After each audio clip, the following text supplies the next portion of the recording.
أعوذ بالله من الشيطان الرجيم. بسم الله الرحمن الرحيم.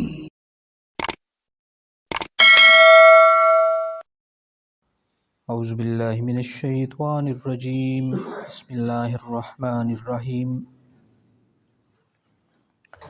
وما كان لمؤمن ان يقتل مؤمنا الا خطأ ومن قتل مؤمنا خطأ فتحرير رقبة مؤمنة ودية مسلمة إلى أهله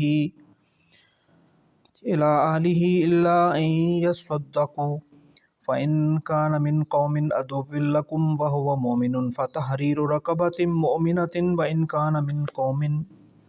وإن كان من قوم بينكم وبينهم ميثاق فدية مسلمة إلى أهله وتحرير رقبة مؤمنة فمن لم يجد فصيام الشهرين متتابعين توبة من الله وكان الله عليما حكيما ومن يقتل مؤمنا متعمدا فجزاؤه جهنم خالدا فيها وغضب الله عليه ولعنه وأعد له عذابا عظيما يا أيها الذين آمنوا إذا ضربتم في سبيل الله فتبينوا ولا تقولوا لمن ألقى إليكم السلام لست مؤمنا تبتغون عرض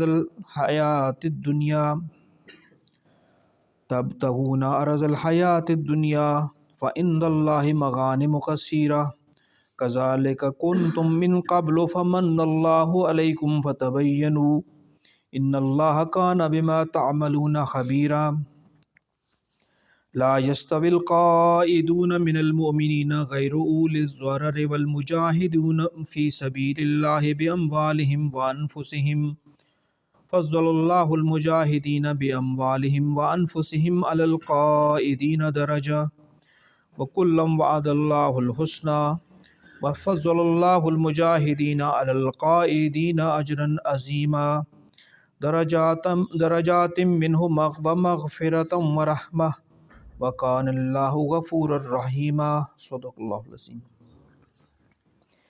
سورہ النساء کا رکوع یہ جو 13واں میں نے آپ کے سامنے پڑھا ہے جی۔ اس سے پچھلے سبق میں ہم نے یہ بات کی تھی کہ مختلف قبیلوں میں لوگ مسلمان ہو گئے تھے، تو جب مدینہ کی میراث قائم ہوئی، حضور علیہ الصلوۃ والسلام کی طرف سے سب کو کہا گیا، تمام مسلمانوں کو، کہ وہ جہاں کہیں بھی ہیں، جس قبیلے میں بھی ہیں، وہ ہجرت کر کے مدینہ آ جائیں، تاکہ اسلام کی قوت بھی مدینہ کے اندر اس میں اضافہ ہو، اور وہ لوگ حضور علیہ السلام کی مقدس محفلوں میں شریک ہو کے ان کی تربیت بھی ہو جائے۔ تو جو مخلص مومن تھے وہ اپنا گھر بار، اپنا قبیلہ، اپنا سب کچھ چھوڑ چھاڑ کے مدینہ ہجرت کر آئے، لیکن جن کے ایمان میں کھوٹ تھا، انہوں نے ہیلے بہانے کیے، وہ نہیں آئے۔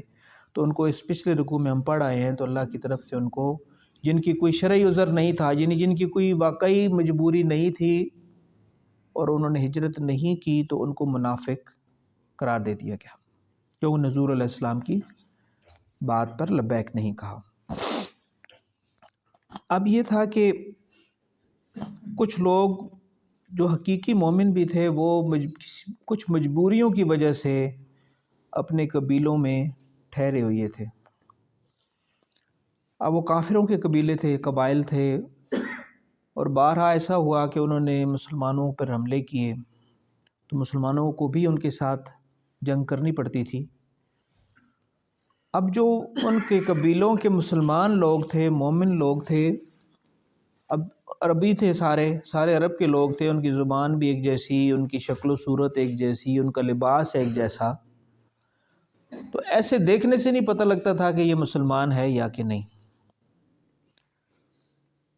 تو اب جب جنگ میں ایک مسلمان کے سامنے آ جاتا تھا، یعنی کافر قوم کی طرف سے وہ مجبوری سے آ گیا، اور وہ مسلمانوں کو کہتا تھا کہ میں مسلمان ہوں، کلمہ پڑھنے لگتا تھا، تو کچھ ایسے واقعات بھی ہوئے کہ اس کے باوجود بھی ان کو قتل کر دیا گیا کہ وہ ایسے ہی اپنی جان بچانے کے لیے کر رہے ہیں۔ تو یہ رکوع اس حوالے سے ہے کہ اگر کوئی غلطی سے قتل کر دے کوئی مسلمان کسی کو تو اس کا کفارہ یا اس سے نکلنے کی کیا صورت ہے؟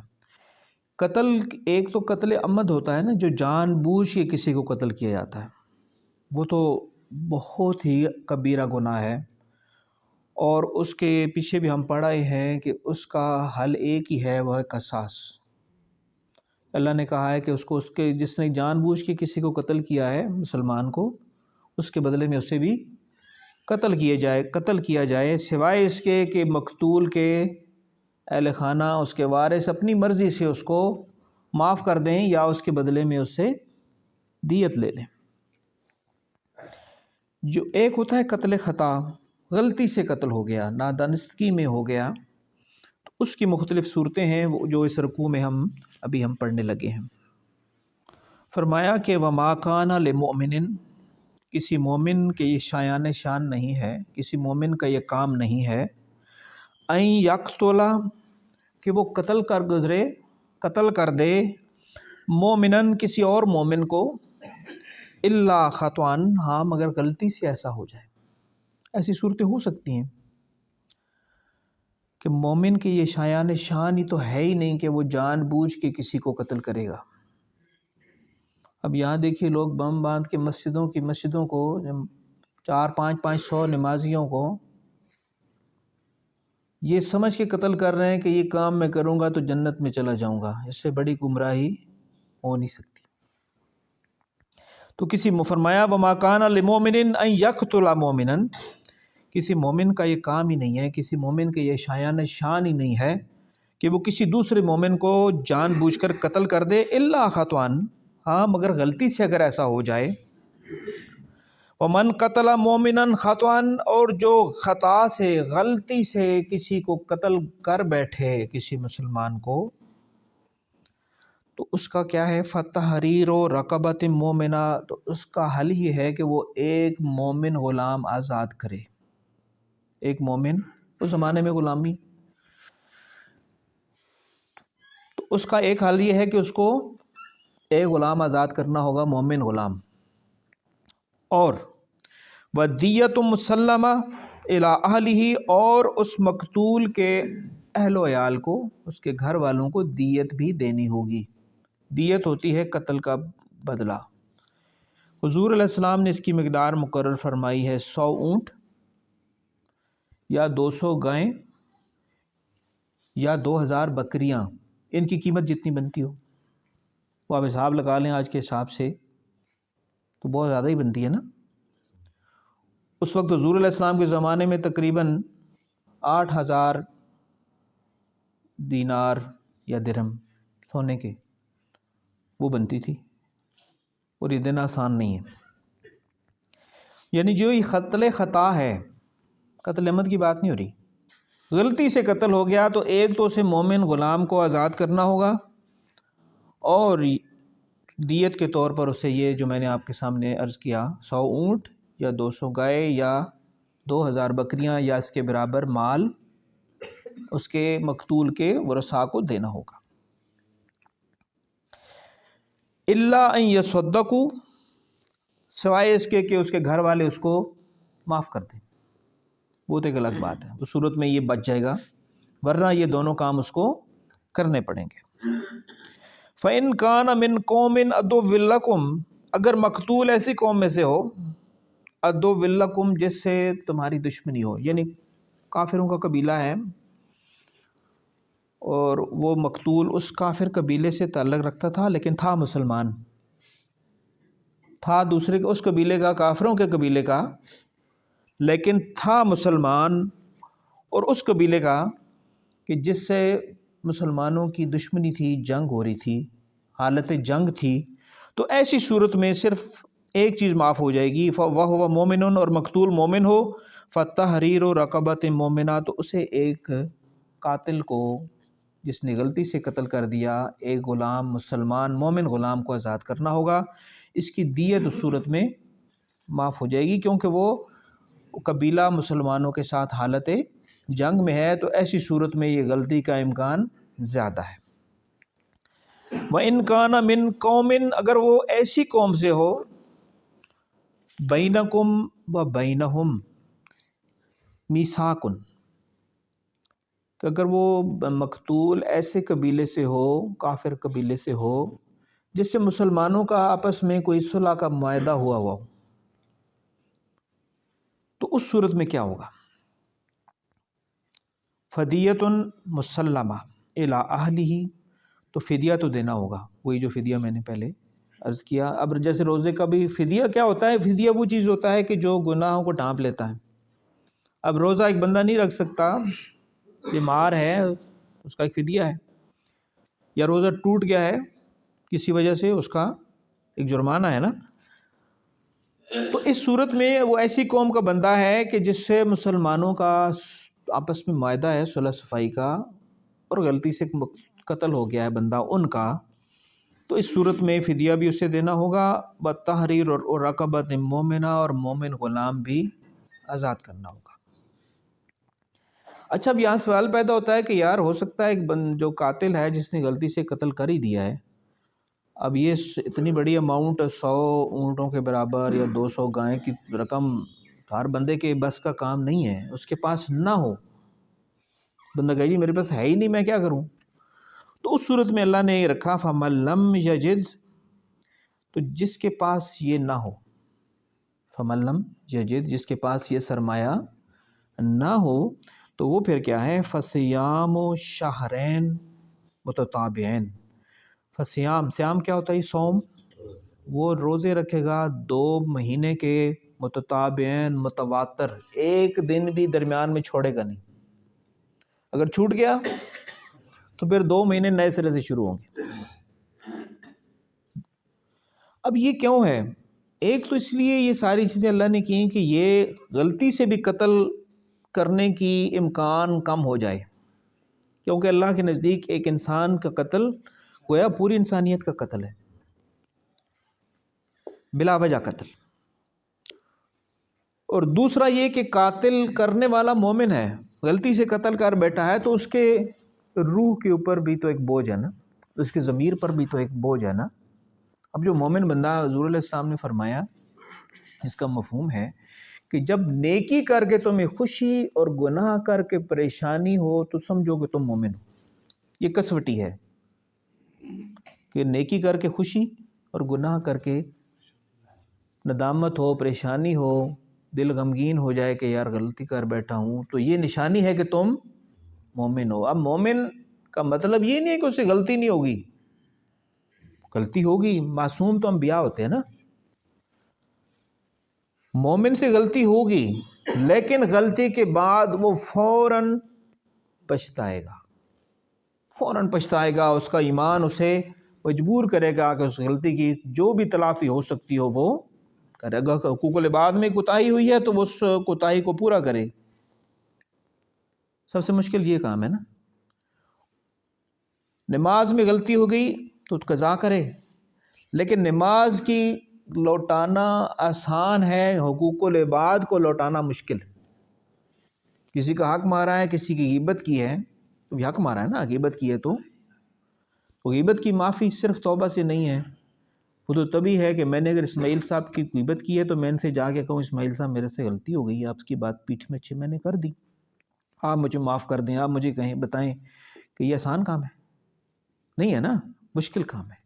تو اس لیے ہمیں حقوق العباد کے حوالے سے ذرا زیادہ محتاط ہونے کی ضرورت ہے۔ خیر، تو یہاں اللہ نے کہا کہ اگر کسی کے پاس، قاتل کے پاس جس نے غلطی سے قتل کر دیا ہے، اس کے پاس نہیں ہے پیسے دیت میں دینے کے لیے، تو وہ کیا کرے؟ فصیام شہرین متتابعین، متواتر 2 ماہ کے روزے رکھے۔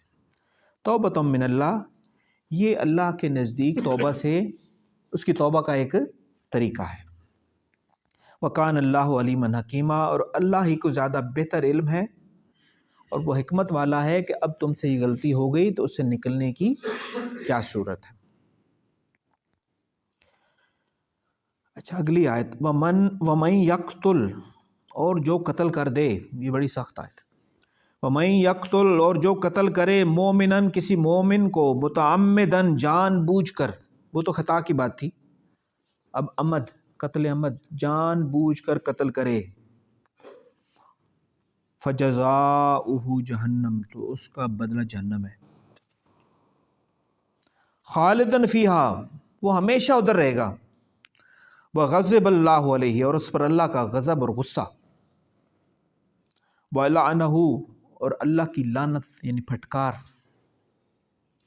وَأَعَدَّ لَهُ عَذَابًا عَظِیمًا، اور وہ دردناک بڑے عذاب میں گرفتار ہوگا۔ اب یہاں دیکھیں کہ ہم تو ہمارے معاشرے میں اب تو حالت یہ ہو گئی ہے کہ بندہ مارنا تو پیڑ ہی مارنا ایک جا ہو گیا، ٹھیک ہے۔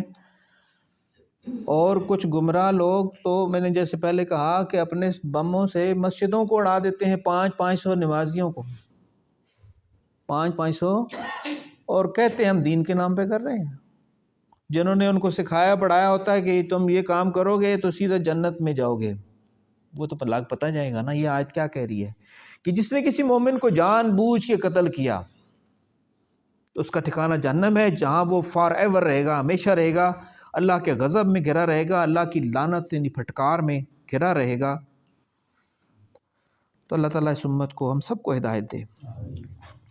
اگلی آیت، یا ایھا الذین آمنوا، اے ایمان والو، اذا ضربتم فی سبیل اللہ، جب اللہ کے راستے میں نکلو، یعنی جہاد فی سبیل اللہ کے لیے نکلو۔ یہ پھر وہ آپ ذہن میں سین لائیں کہ مدینہ کے ارد گرد قبائل ہیں، وہ کفار کے قبائل ہیں، اور ان میں مسلمان بھی موجود ہیں جو ابھی ہجرت کر کے مدینہ نہیں آئے، اور وہ کیوں نہیں آئے؟ کسی مجبوری کی وجہ سے، آنا چاہتے ہیں آ نہیں پا رہے۔ تو ایسی صورت میں اگر جنگ ہوتی ہے، یا ایھا الذین آمنوا اذا ضربتم، اے ایمان والو تب تم نکلو اللہ کی راہ میں، فی سبیل اللہ، اللہ کی راہ میں یعنی جہاد کے لیے نکلو، لڑائی کے لیے نکلو، فتبینوا، تو تحقیق غور کر لیا کرو کہ جو تمہارا سامنے بندہ ہے یہ مومن تو نہیں ہے، کہیں اس قبیلے سے تو ہے، کہیں ایسا تو نہیں کہ یہ مومن ہو۔ ولا تقولوا، اور فوراً نہ کہہ دو، لمن القا الیکم السلام، اچھا سلام ہم نے پچھلے سبق میں بات کی، السلام کہنا، السلام علیکم کہنا مسلمانوں کا ایک شعار ہے، یعنی مسلمانوں کا ایک پہچان ہے، ایک نشانی ہے۔ اب وہ جو اس زمانے میں نے پہلے عرض کیا کہ سارے عرب ایک جیسی شکل و صورت والے ہیں نا، اب جیسے ہم بیٹھے ہیں، اب یہاں پہ خدا نہ خواستہ اگر کوئی ہم میں سے ایک بندہ غیر مسلم ہو ہمارے گاؤں کا ہی، تو شکل و صورت ہمارے جیسی ہوگی نا۔ اب جو عرب کے جو قبیلے تھے اور حضور علیہ السلام پر ایمان لانے والے جو صحابہ کرام تھے، شکل و صورت تو ایک جیسی تھی نا، سارے عربی تھے، زبان ایک جیسی تھی، وہ بھی کافر بھی تو عربی بولتے تھے نا، وہ کوئی پشتو تو نہیں بولتے تھے، عربی بولتے تھے، عرب کے رہنے والے تھے۔ تو اس طرح دیکھنے سے پہچان مشکل ہو جاتی تھی۔ تو ایسی حالت میں جب جنگ ہوتی تھی تو وہ جو سامنے سے مسلمان، اگر کوئی بندہ مسلمان ہے تو وہ مسلمانوں کہتا تھا السلام علیکم، تو اس کا مطلب یہ ہوتا تھا کہ وہ پہچان لیں کہ میں مسلمان ہوں۔ تو یہاں اللہ نے کہا کہ وَلَا تَقُولُوا لِمَنْ أَلْقَى إِلَيْكُمُ السَّلَامَ، کہ تمہاری طرف اگر کوئی سلام بھیجتا ہے، کرتا ہے سلام، تو فوراً نہ کہہ دو کہ لَسْتَ مُؤْمِنًا، کہ مومن نہیں ہے، ایسی اپنی جان بچانے کے لیے سلام کر رہا ہے۔ دل کا حال تو اللہ کو پتہ ہے نا۔ تو اگر کوئی بندہ یہ کہہ دیتا ہے، سلام کر دیتا ہے، تو اس کو چھوڑ دو۔ ایک صحابی، ایک جنگ ہو رہی تھی تو انہوں نے ایک کافر کو گرا لیا، ایک بندے کو گرا لیا، وہ کافر تھا مومن تھا تو اللہ کو پتہ ہے، گرا لیا جو مخالف تھا۔ تو وہ جب اس کو قتل کرنے لگے تو وہ کلمہ پڑھنا شروع ہو گیا، لیکن پھر بھی انہوں نے اس کو مار دیا، قتل کر دیا۔ جب جنگ ختم ہوئی، سارے صحابہ اپنی ردات سناتے تھے حضور علیہ السلام کو، تو انہوں نے حضور علیہ السلام کو کہا یا رسول اللہ اس طرح ہوا تھا، وہ اب چھپائی نہیں بات، دل میں کلک تو تھا کہ یار کچھ گڑبڑ ہو گئی ہے۔ تو کہا یا رسول اللہ وہ بندہ میں نے گرا لیا تو وہ کلمہ پڑھنے لگ پڑا، لیکن میں نے اس کو مار دیا، تو وہ تو جان بچانے کے لیے کر رہا تھا۔ تو اللہ کے رسول صلی اللہ علیہ وسلم ایک دم پریشان ہو کر آپ نے کہا، صحابی کا نام لے کے بار بار مجھے بھول گیا نام ان کا، اسامہ بن زید رضی اللہ عنہ۔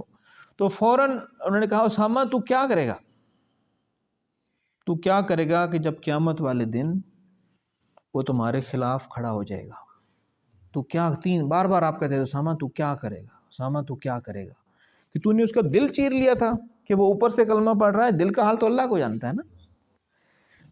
تو اس لیے یہاں پہ اللہ نے کہا کہ وَلَا تَقُولُوا لِمَنْ أَلْقَىٰ إِلَيْكُمُ السَّلَامَ لَسْتَ مُؤْمِنًا، جو تمہیں سلام کرے تو فوراً نہ کہہ دینا کہ نہیں یار تم یہ مومن نہیں ہے. تَبْتَغُونَ عَرَضَ الْحَيَاةِ الدُّنْيَا، تم دنیا کا مال چاہتے ہو. اس وقت زمانے میں جب جنگ ہوتی تھی، دشمن مارا جاتا تھا تو اس کے سارے سامان، اس کی تلوار، اس کے جو بھی زرہ وغیرہ وہ لے لیتا تھا نا بندہ، مال غنیمت جس کو کہتے ہیں. تو یہ اللہ کہتے ہیں تبتغون عرض الحیات الدنیا، تم دنیا کی مال کی خواہش کرتے ہو. فعند اللہ مغانم کثیرہ، اللہ کے پاس تو بہت زیادہ مال غنیمت ہے.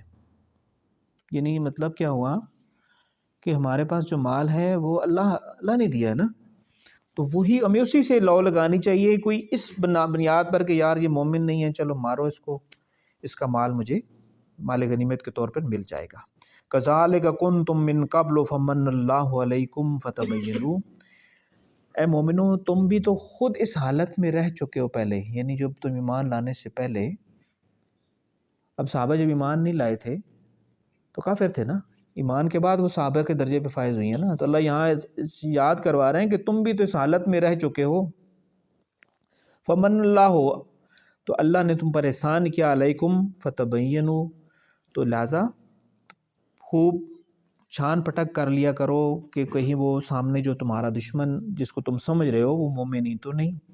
ان اللہ کان بما تعملون خبیرا، بے شک اللہ جانتا ہے جو کچھ بھی تم کر رہے ہو. اب آخری بات، لا یستوی القاعدون من المؤمنین، لا یستوی یا برابر نہیں ہے، القاعدون، القاعدون قاعدہ ہم نماز میں کرتے ہیں، اس میں ہم کیا کرتے ہیں؟ بیٹھتے ہیں نا. قاعدون بیٹھنے والے، یعنی جو جنگ پہ نہیں گئے.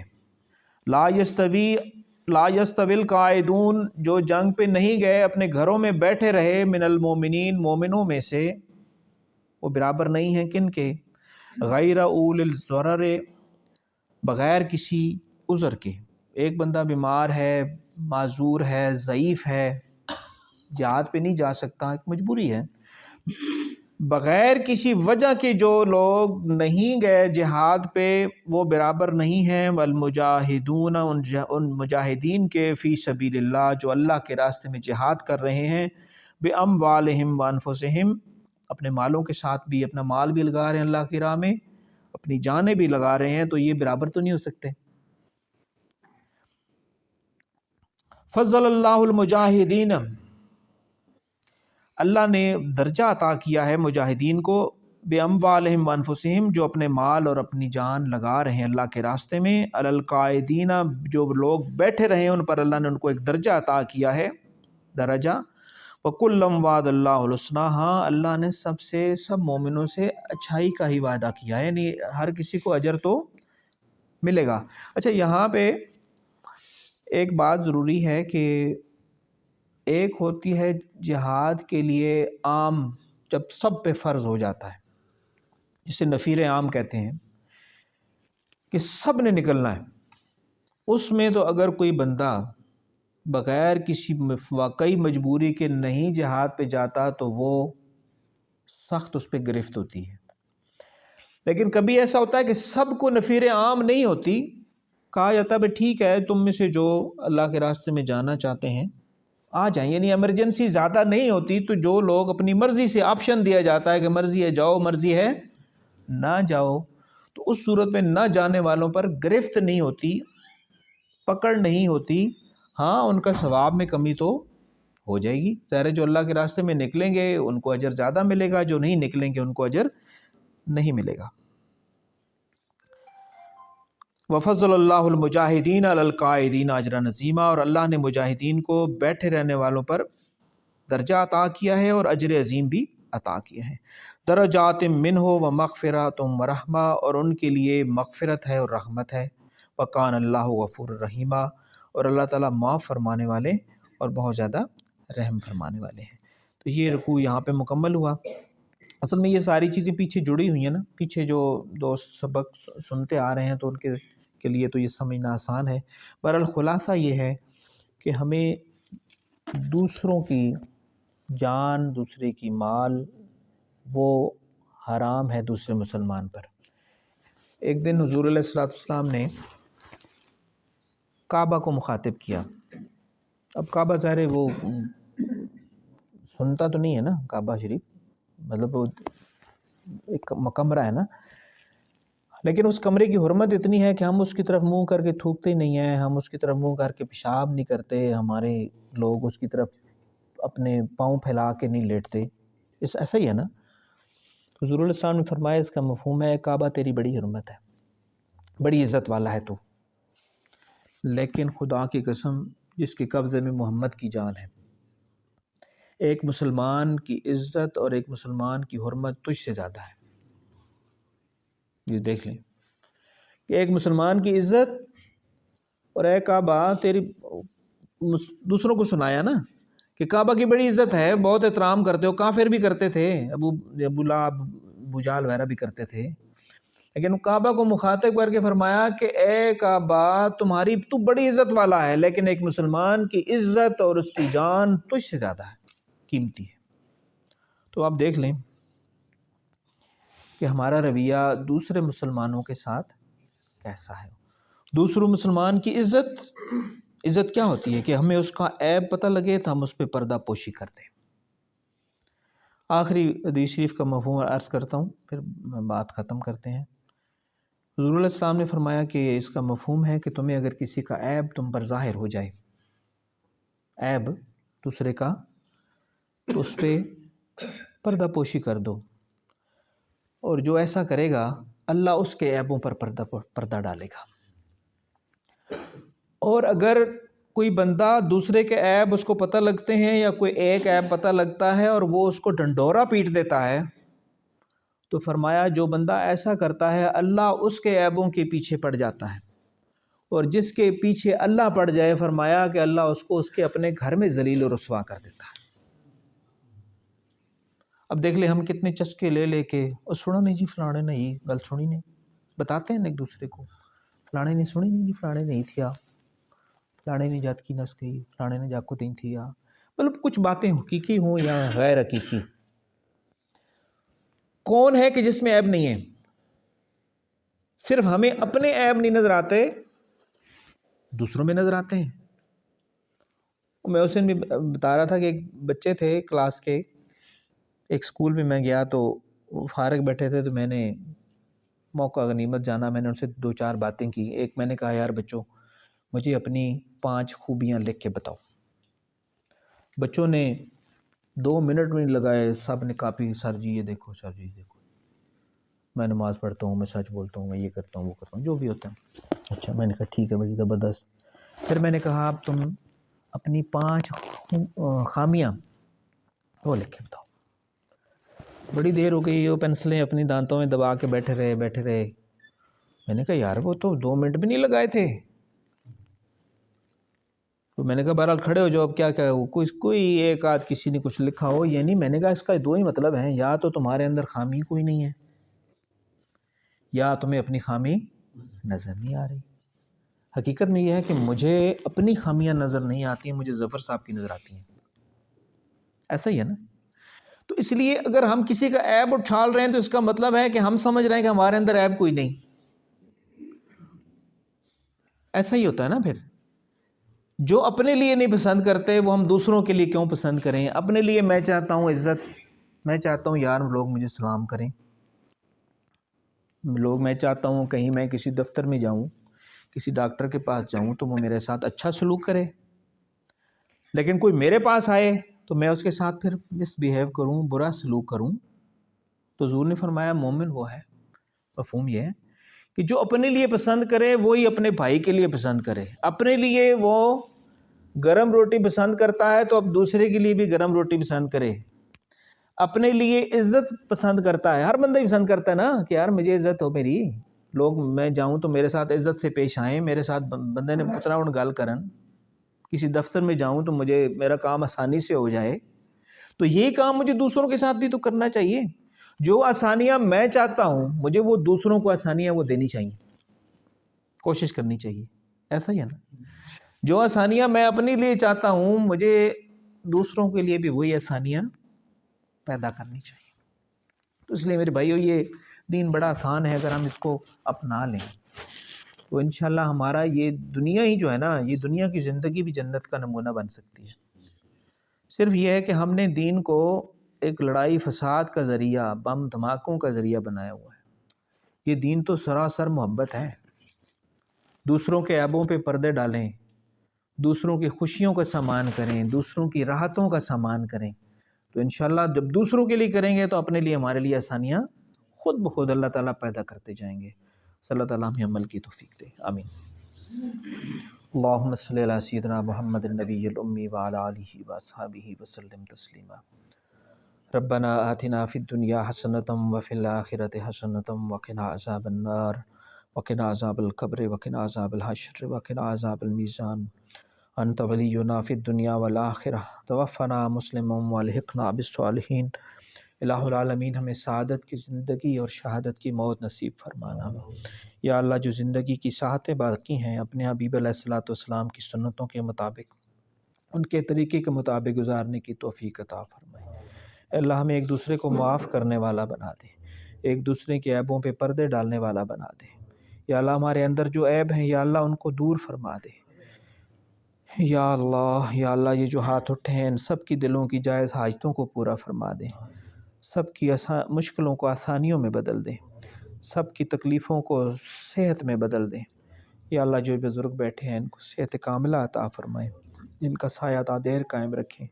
میرے نوجوان بھائی بیٹھے ہیں، میرے دوست بیٹھے ہیں، بچے بیٹھے ہیں، میرے مالک ان سب کی زندگیوں کو اپنی رحمتوں سے ڈھانپ لیں، ان کے گھروں میں آسانیاں پیدا فرما دیں۔ ان گھروں کے اندر جو تنگیاں ہیں، مالی تنگیاں ہیں، کسی قسم کی بھی جو تنگی ہے اس کو یا اللہ دور فرما دے۔